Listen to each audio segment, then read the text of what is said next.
Here's fun fact you may not know about the Grand Canyon. Number 7, quote unquote, it's haunted.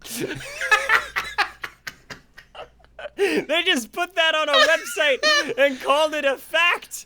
A fun one. It's a fun I don't fact. think you can do that.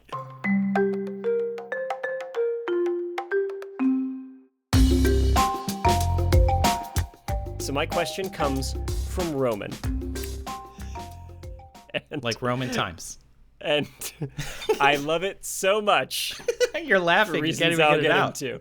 Here's why. Here's Roman's question. Here's the sum total of Roman's question. Oh, God. Okay. Roman asks, what if you filled the Grand Canyon with ocean water? Would that solve anything? Quote, unquote, that's the whole thing. There's no further context. No, nothing, right? Like your question askers included more, like all sorts would we of wear ideas. Sleeves for an idea. No, Roman just goes, hey, if we do this one outlandish thing, that solve anything? Will that solve anything? I don't know. You think of it, smart guy. I'm the ideas man here. I'm not the details guy. Roman out. Like, Wait a minute. Would that solve anything? Honestly, I want to just start asking that more often. I want to just say something at your next work meeting. Just throw out the most ridiculous thing you can think of. Yeah, what if we gave everybody some nail clippers? Does that solve anything? That solve anything? Anything we're trying to... It's like, you know what? Just spitballing here. Roman, he's not an ideas guy. He's a solutions guy. This has got to be a solution for some problem. He's a solutions guy in search of a problem. I love it. He's got it all figured out. You know what would be great? Let's launch a giant mirror into space. And somebody's like, hey. Does that solve anything? You know what? We could use that to solve global warming in a fantastical world. You're already getting too far ahead of it. The Roman method of problem solving is to do it and then just see what happens. Then declare the problem solved. Does this solve anything? Yeah, Does that solve? Maybe it did. Does that solve anything? Maybe it made some things worse. I don't know. It did. So what happens if we fill the Grand Canyon with water? And Julian, importantly, does that solve anything? So I had to, reverse engineer what Roman might be thinking of, right? Like what problem could he possibly be trying to solve with this suggestion? Yeah.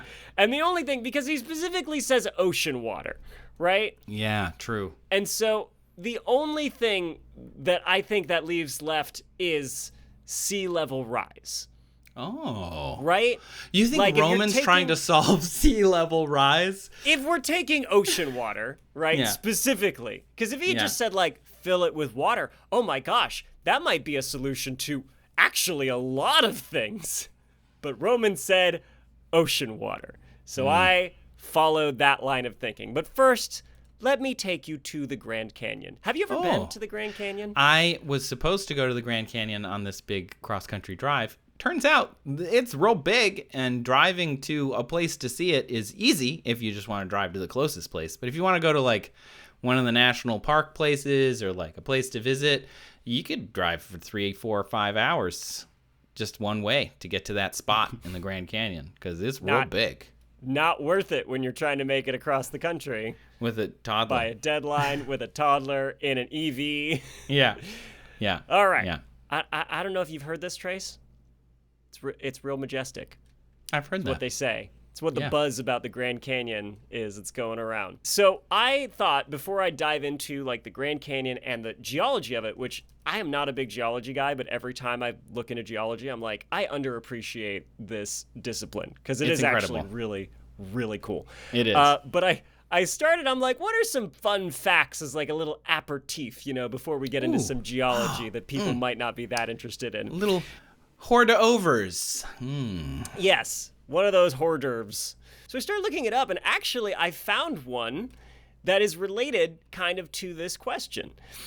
Apparently, if you take all of the water in all the rivers in the world and put it in the Grand Canyon, you would only fill it up halfway. What the what? I mean, I know it's big. I just said so, but that's even bigger. I found this fact first because, I'm trying to find multiple sources and I was just punching it on Google to find a starting place. I found it on like a Canyon Tours website that had 8 fun facts, and that was their first one. I was like, wow, that's really cool. Was it downhill from there, though? Oh, precipitously. Because here's fact number 7 from Canyon Tours. Okay. Here's fun fact you may not know about the Grand Canyon. Number 7, quote unquote, it's haunted. They just put that on a website and called it a fact. A fun one. It's a fun fact. I don't think you can do that. I'm going to fact shame Canyon Tours a little bit here. You can't put that something is haunted as a fact. Fun fact. Fun fact. Fun fact. I'm a billionaire. Fun fact. Fun fact about Seattle, Bigfoot's there. Like, no. You can't just call that a fact. I did find the ocean rivers fact in other places, including from our actual friend and host of It's Okay to Be Smart on PBS Digital Studios, Joe Hansen. So I'm going to count that as an actual fact. Yeah, wow. But the fun fact number 7, it's haunted, not a fact. That's great. Also just reminded me of like the moon's haunted meme. It's like you come back from the Grand Canyon and get a gun, like, what's going on? Canyon's haunted. Like, Canyon's haunted. I gotta go ghost hunt in the canyon. Go hunt. The nice thing about that is canyons are made of erosion over time, but they only cross the streams once in a while. Hilarious. It's a bit of a walk to get to the Ghostbusters reference, but I appreciate it nonetheless. Okay, God. Now the less sexy than the canyon being haunted. Let's get into the geology. Yeah, please tell me.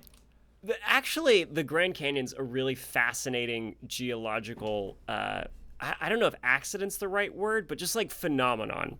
Yeah. Right? First of all, to give you a sense of scale, it is about a mile deep, so 1.6 kilometers deep. It's at its widest about 29 kilometers wide, and it's almost 450 kilometers long. So it's actually, unlike the Great Wall of China, actually visible from space. Wow. It has an estimated volume of 4 quadrillion liters. So 4 times 10 to the 15, or about 1,000 cubic miles. So take a mile by a mile by a mile, a cube the size of a mile on each edge, 1,000 of them. That's the volume that the Grand Canyon can fit inside of it.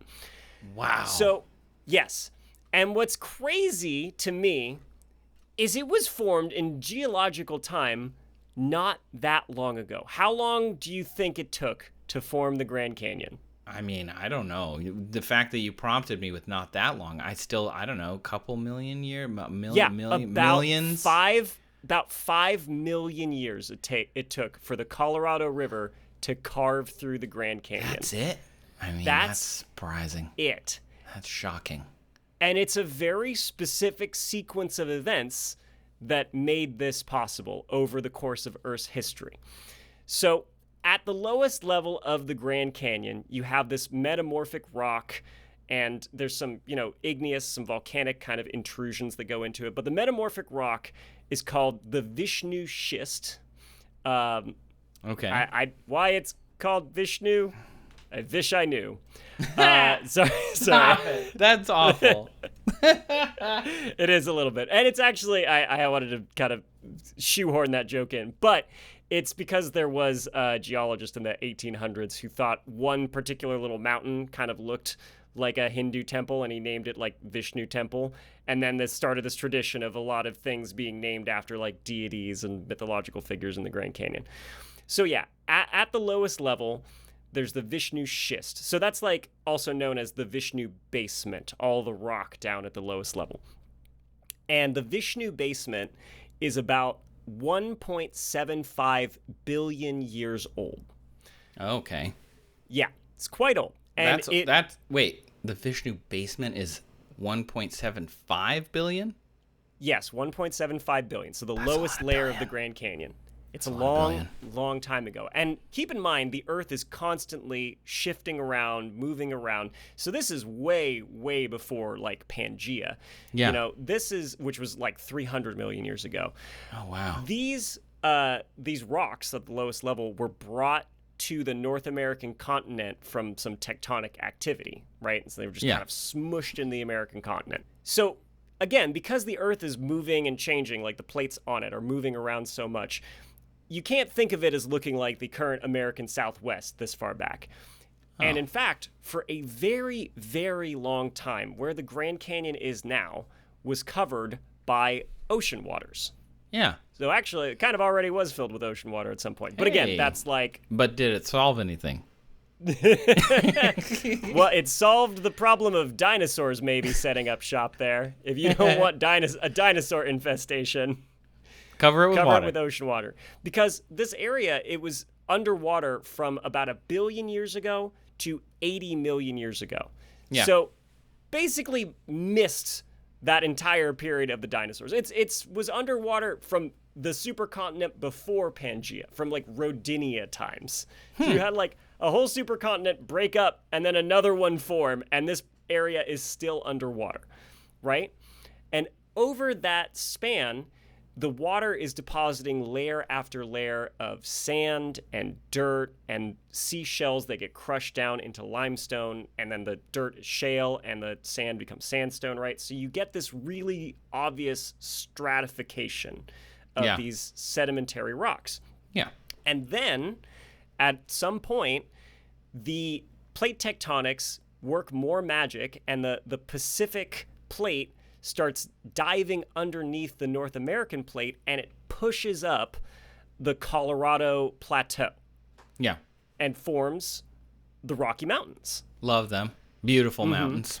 The plates all get pushed up, right? And the Rocky Mountains form, and they start accumulating snow. And then as the snow melts, these streams come together, and it forms the Colorado River.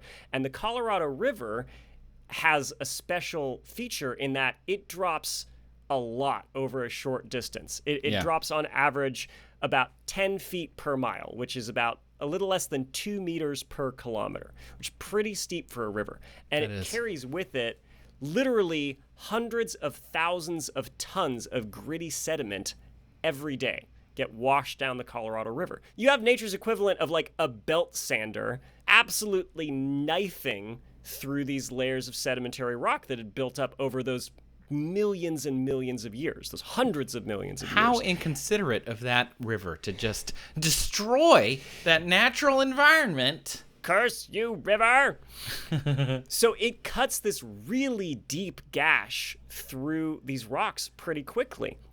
And so when you go and you look at the Grand Canyon, you can see all those stratified layers. And what's also really cool about this is you can see some of the layers are clearly missing. Like some layers that formed more recently are stacked on top of much older layers because they meet at like weird angles. Instead of being neat slices all the way down, at a certain point there's like some angular jut that you can see. And so the strata in between are just gone, and we don't know where they are. It's haunted. That's where they are. It's the ghosts. Fact number 7. They're on it. It's a worldwide geological phenomenon where about 1 billion years worth of rocks are just missing. What? 250 million year old rock on top of 1.2 billion year old rock. And we are not sure what caused this. And this is called the Great Unconformity, which I think great band is name. A great name for a punk rock band. Yeah, great band name. Get it? The Great Unconformity. Punk rock. I love it. Because your rocks aren't conforming to the normal stratification. Anyway. The Great Unconformity. Yeah. Wow. It's a ska band. I'm sorry. I mean, that's a subgenre of punk. I do hear the trumpets. Yeah, there's definitely trumpets, and like there's a horn section, and somebody's wearing a fedora for some reason, and nobody knows why. Can you imagine showing up to the Grand Canyon and there's a bunch of rocks and fedoras?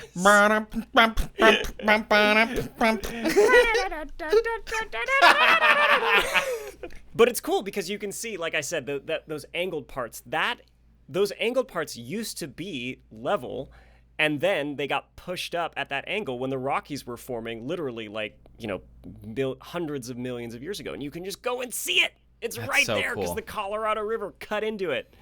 Having just driven through this part of the country, it's incredible. If you haven't done it, do it. You can see so much amazing geology, so many different landscapes. We stopped at some roadside place just to stop for 10 minutes, and it was like incredible. I don't know. It wasn't like any specific place. It wasn't a national park. It's just like somewhere, and there was these giant, beautiful, incredible rocks as far as you could see. It was just so cool. Yeah. Just being out in the world, and you're like, wow. Yeah, it's pretty. Exactly. It's amazing. It's pretty sometimes in some places. Yeah. Okay.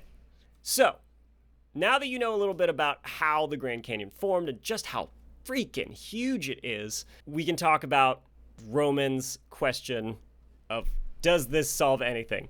Does it solve Filling anything? it with seawater. Does it solve anything? I mean, okay. I could think of a couple things. I could think of something that it solves, but I'm going to hold on to it. Okay. So yeah, like I said, I focus mostly on sea level rise. And of course, this requires doing a bunch of math and knowing some figures about how fast sea levels are rising now.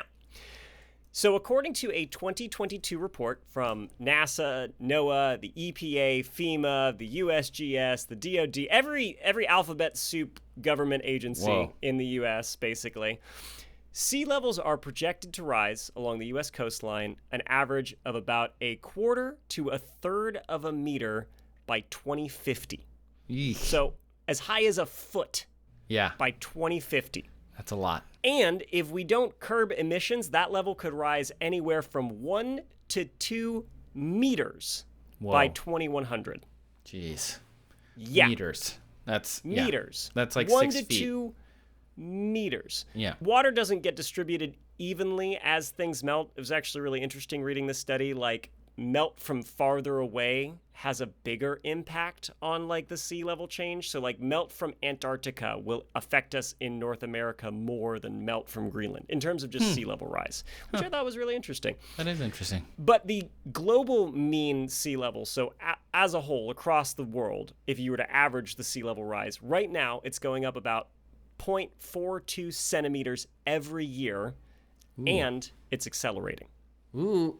The main drivers of this are glaciers and ice sheets melting, and ocean water, as it gets warmer, it does expand, so it takes up more volume, so the sea levels will rise. Yeah. The biggest contributors in terms of ice sheets melting are Greenland and Antarctica, right? Because when we talk about ice melting, listen, it's really a huge bummer that the polar ice caps are melting and polar bear environments are getting smaller and smaller, and they're not reflecting as much sunlight, so the Earth is getting hotter as they melt. Quicker, yeah.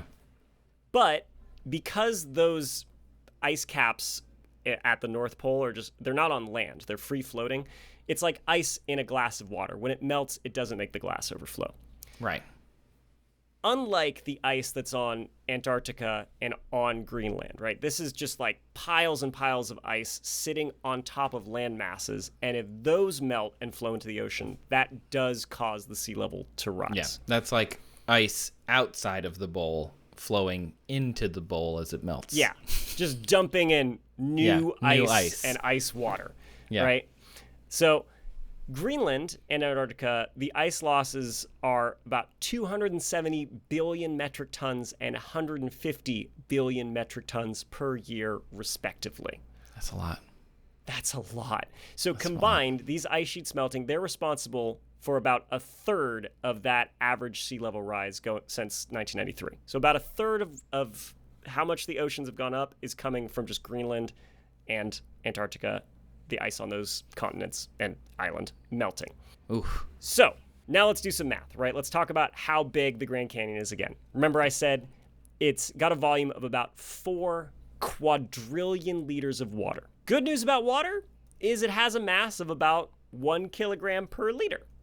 Okay. So that means that the Grand Canyon can store 4 trillion tons of water, more or less, which is about 10 years worth of melt from Antarctica and Greenland. Oh, I mean, that's not that much, their but current rates. yeah, It's not that much. that's not that Right. much. Wow.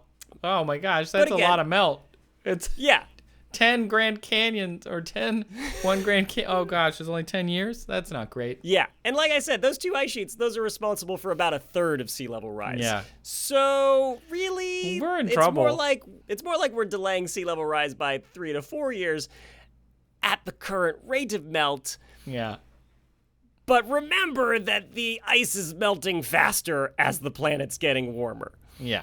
So Greenland is melting 7 times faster than it was in the 90s. Antarctica is melting 3 to 4 times faster than it was in the 90s. So really, if we fill the Grand Canyon with ocean water, we've offset sea level rise for about 2 to 3 years. Oh, gosh. So, yeah. Oh, man. Not great. Okay. Not great. Wow. Frankly, kind of impressive, though, that the Grand Canyon can't Is hold that big? much. 3 years. That is. I mean, yeah. You get 1 Grand Canyon or 3 years of sea level rise. Which one are you going to pick? Yeah. Yeah, take your pick. Now, for reasons that I'm about to get into, I would still pick having the Grand Canyon. Yeah, okay. Got it. Why?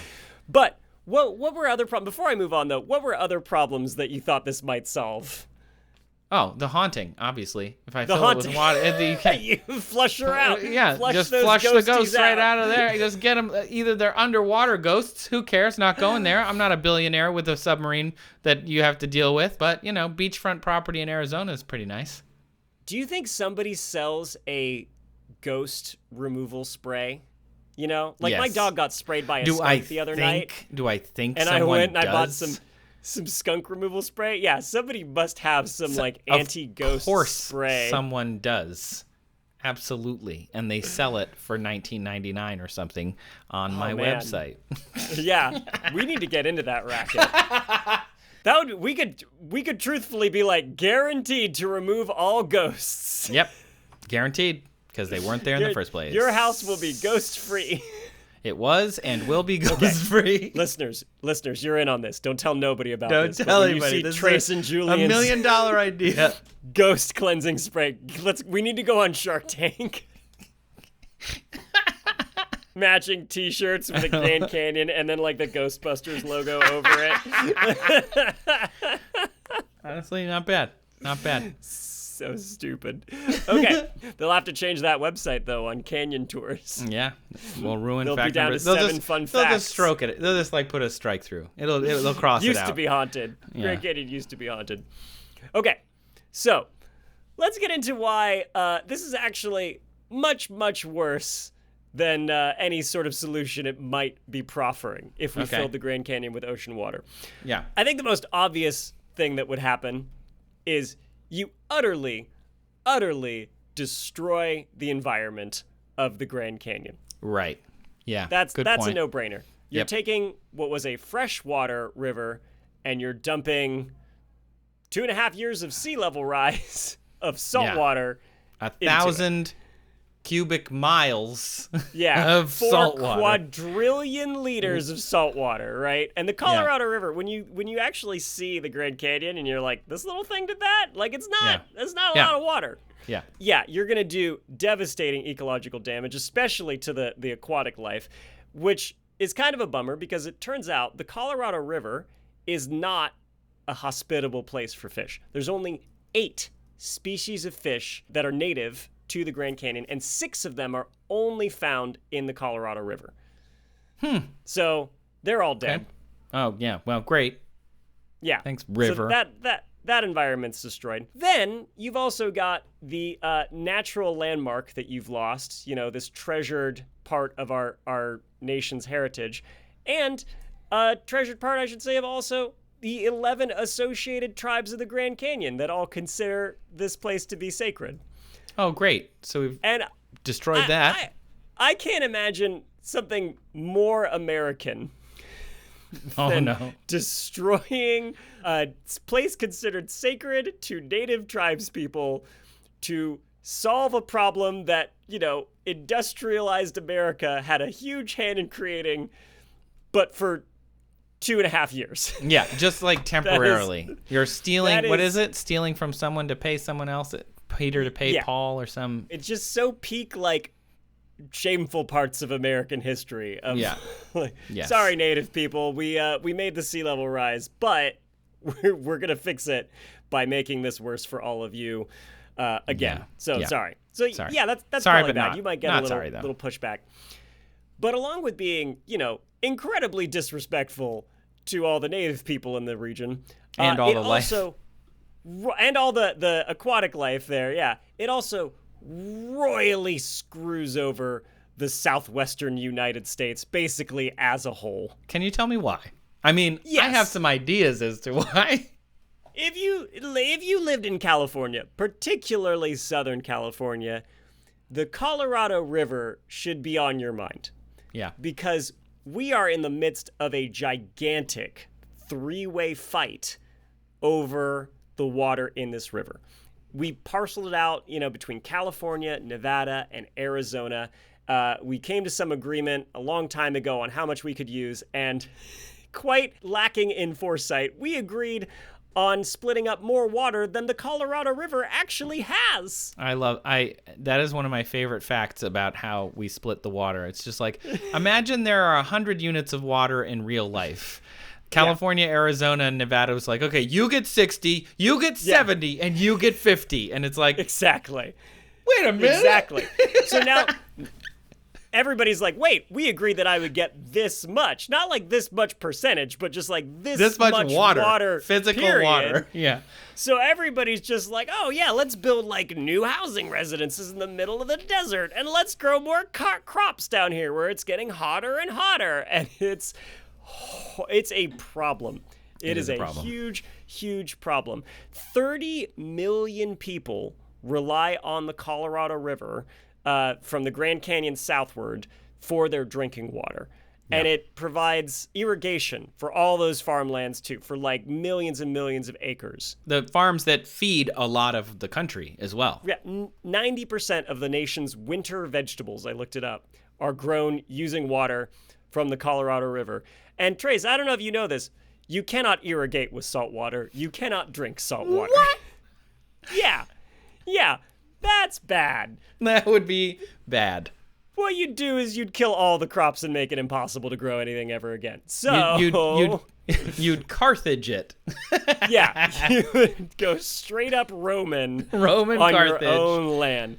So again, we've offset sea level rise for 2.5 years, and we've made 30 million people have to find drinking water from somewhere else. And I destroyed don't know where. the farmland that feeds people in the winter for most of the United States.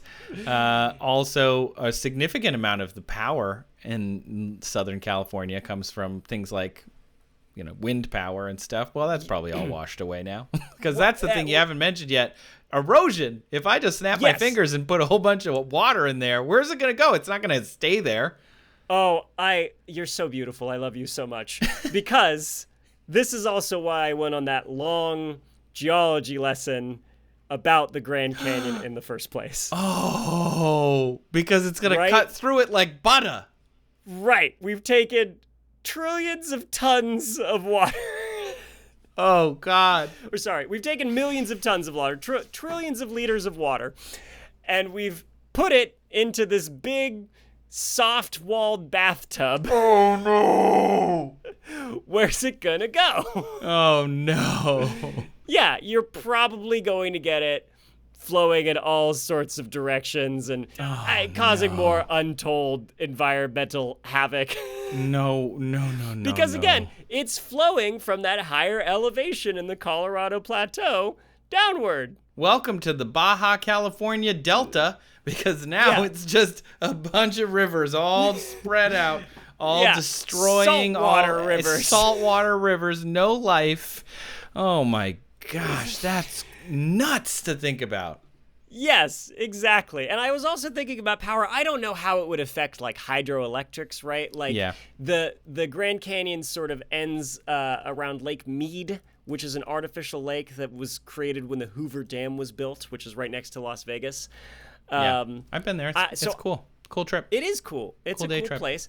I don't know like the kind of geoengineering projects you would need to undertake to hold all this water in the Grand Canyon. But I imagine it would be several dams at different stages, and then like as elevation dropped, just another dam once it's low enough. I really can't fathom it. But I am imagining a catastrophe happening eventually where the water goes around some dams or something. Oh, yeah, definitely. Knocks out the Hoover Dam, which I looked it up, provides 2% of the electricity in LA, which isn't a ton. That's not a lot. It's about as much as less than you get from photosynthesis, but still an important part of our infrastructure and electricity needs. Yeah, very much. Especially more so if you're in Las Vegas because it's right there. Yeah. So, Roman, to answer your question, would it solve anything? Yes, for 2.5 years. One thing. If we're saying anything at all, yes, but one thing. I want to just point out, only if we can keep it there. Because otherwise, it's just going to run downhill. Because Denver all the way to the coast of the Pacific and Baja is... Yeah, down in Gulf of California is where the Colorado ends. So it's just going to rush back into the ocean. So really, it's not going to take 2.5 years to do that. So really, we're not even gonna. We're talking weeks. We're talking weeks. The modern equivalent of a Sisyphean task. I don't even know how you'd get this water there in the first place, right? This is an episode filled with magic. We're gonna snap our fingers. Yeah. And we're hopefully gonna gently put it there, because if you dropped it from any height, we're gonna destroy it even more. Wow. Tsunami. Yeah. Jeez. So yeah, you'd solve one thing for a little bit. Maybe. And also permanently destroy a national landmark cultural heritage site and the drinking water for 30 million people. But would you make people feel good about something for like a minute? One news cycle, they'd feel good about it. Yeah. Great news. We've solved sea level rise a bit. Temporarily. For a minute. For a hot minute. In geological time. Not even a hot minute. A hot second. Hot nanosecond geologically. Hot nanosecond. Yeah. Wow. Roman. You know what you've solved, Roman? You've solved the next James Bond movie's evil plan. Like the Despicable Me 7 needed something that bad was gonna happen. I love it though because it doesn't seem like a supervillain thing to do, right? Like a supervillain thing is like breaking the dam, that's like holding back the water. There's another dam above the Grand Canyon, and it created Lake Powell. Mm-hmm. So like, oh, imagine we broke that. Oh, like that seems more supervillainy. Although they do occasionally release like a bunch of flood water through Lake Powell. I was looking it up because like beaches get eroded away on the Grand Canyon, and then when they want to restore these sandbars and stuff for people to like camp out during camping season, they'll be like, okay, we'll release a ton of water and all this silt will build up again. Oh, cool. Just like a controlled erosion thing that they do. It's very cool. Yeah. Wow. So not even the dam opening up, not even the supervillain thing. Turns out damming up the whole Grand Canyon and filling it with water, that's the supervillain thing. What a mess. Particularly salt water. Thanks, Roman. Which Roman specified. Yeah, wow. If you'd done freshwater, Roman, then you wouldn't be a supervillain. You would have made a lot of people's lives more interesting. It would still be awful and terrible and done a lot of damage, but at least it wouldn't have killed everything, too. Yeah, Roman. Jeez, Roman. Would that solve anything? Wait, we did say it was like Carthage and going Roman. Yeah. Oh my God, it makes sense. He's not Roman. Oh my He's God. an actual Roman trying to salt the lands of his enemies. How did we just realize this now at the end of the episode?